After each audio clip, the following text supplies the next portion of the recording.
أصدقائي الأعزاء، أهلا وسهلا بكم في حلقة جديدة من كبسولة حب. كلمة بنسمعها كتير قوي: أنا مش بتاع جواز.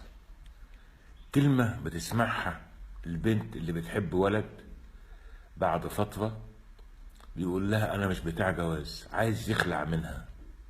طب ما هي ضيعت معاه وقت وضيعت معاه سنين واديته حب، والله أعلم حصل إيه، وفي الآخر يقول لها أنا مش بتاع جواز.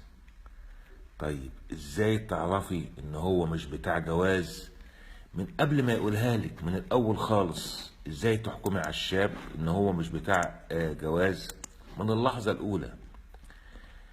في صفات معينة موجودة في الشباب اللي مش ناوي إن هو يقدم على الزواج.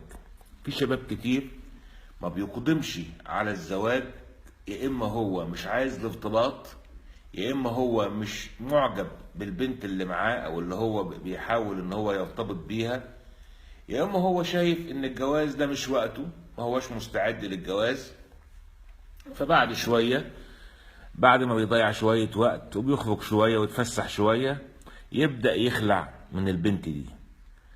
طيب الصفات العامة في الشاب اللي مش بتاع جواز عشان تهربي منه وعشان ما تكلموش خالص من الاول، حتى لو انت مخطوبة لواحد فيها الصفات دي، ده مش هيكمل، واذا كمل مش هيريحك.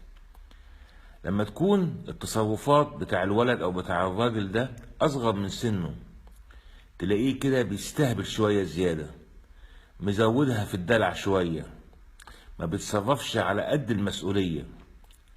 لما يكون ما بيشتغلش، لما تلاقي شاب ما بيشتغلش، يبقى ده هيتقدم لك ازاي؟ حتى لو كان اهله بيصرفوا عليه، ده برضه مش متحمل المسؤولية. ممكن يكون بيحاول في الشغل لكن ما بيكسبش، ده حاجة، ده متحمل مسؤولية وبيكافح. لكن اللي هو اصلا ما بيحاولش وما بيشتغلش، ده ما ينفعش، ان ده اصلا ما عندوش قدرة ان هو يتحمل المسؤولية.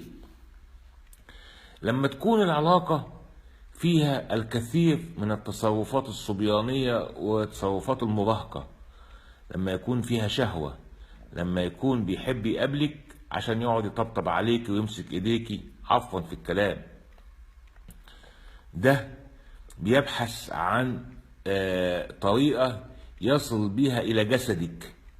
لكن ده مش بيبحث عن طريقة تروح انتوا الاتنين بيها سوا منزل الزوجية، ده بيبحث عن الجسد بس.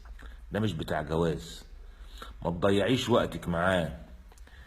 لما يكون هو دايما بيهرب من ان هو يتكلم مع اهلك او يجي يزور اهلك او يجي يكلم اهلك، لما تلاقيه دايما بيحاول يهرب من اللقطة دي، لما تكلميه فيها او تلمحي له عليها تلاقيه على طول بيغير الموضوع. ده مش عايز يورط نفسه في جواز، ما تضيعيش وقتك معاه.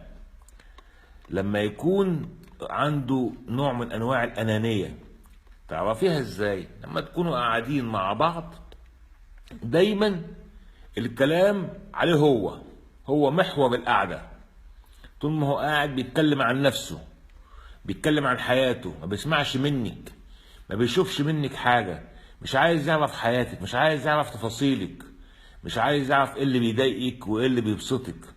لكن مهم قوي انك انت تكوني عارفة ايه اللي بيضايقك، ايه اللي بيضايقه وايه اللي بيبسطه. اصله اناني، ده مش بتاع جواز. حتى لو اتجوزتي هتتعبي معاه. فلما تلاقي خطيبك او تلاقي الولد اللي متقدم لك فيه الصفات دي، اعرفي ان هو مش بتاع جواز وما ينفعش ان هو يكون زوج.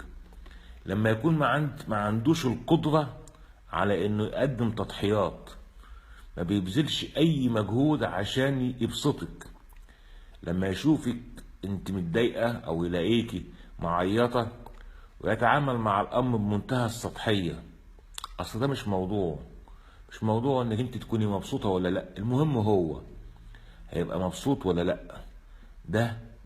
ده مش بتاع جواز، سيبك منه. دي معظم الحاجات اللي موجودة في الشاب اللي هو لا يصلح ان يكون زوج ومش بتاع جواز. احنا عملنا حلقة النهاردة خفيفة كده والله، عشان النهاردة جمعة مباركة عليكم ان شاء الله، ويسعد ايامكم. كان معاكم خالد شهاب.